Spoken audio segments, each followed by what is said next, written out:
So hi team, this is a video demo. I will teach you how to edit your autoresponder. First is you have to log in your account as an admin, because only admin account can edit an autoresponder. Now if you are on this page, just click the admin.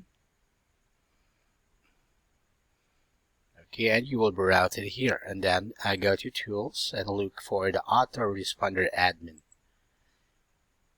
Then afterwards is you will be routed on this page. As you can see here, there's a lot of options here, but you have to select the edit. So because what we're going to do is to edit an autoresponder, and you have to select which autoresponder do you want to edit. Example, you want to edit this autoresponder on the enrollment page. All you have to do is click this drop down arrow and select an autoresponder. Example of this.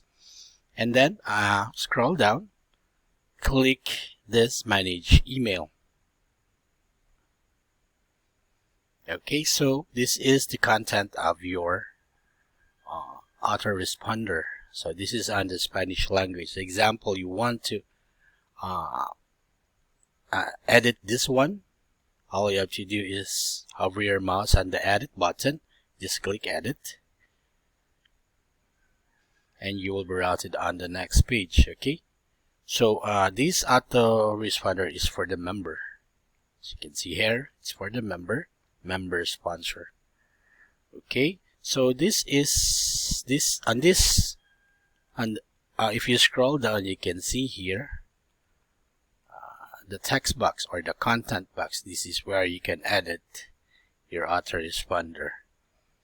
Okay, so after editing, if everything's good, you can just click this one, copy HTML, and then scroll down and then save email or save preview. Now if you want to change the merge code, this is the merge code. We have a merge code library here. All you have to do is to click this, and it will route you to another page. This is the merge code. If you want, this is the list of the merge code that you can only use when editing or adding an autoresponder.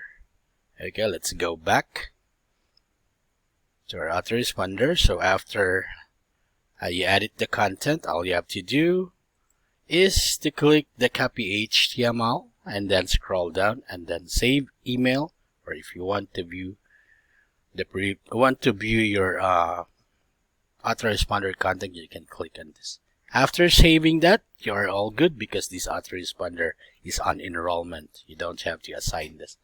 Okay, so this is how you edit an autoresponder. Thank you.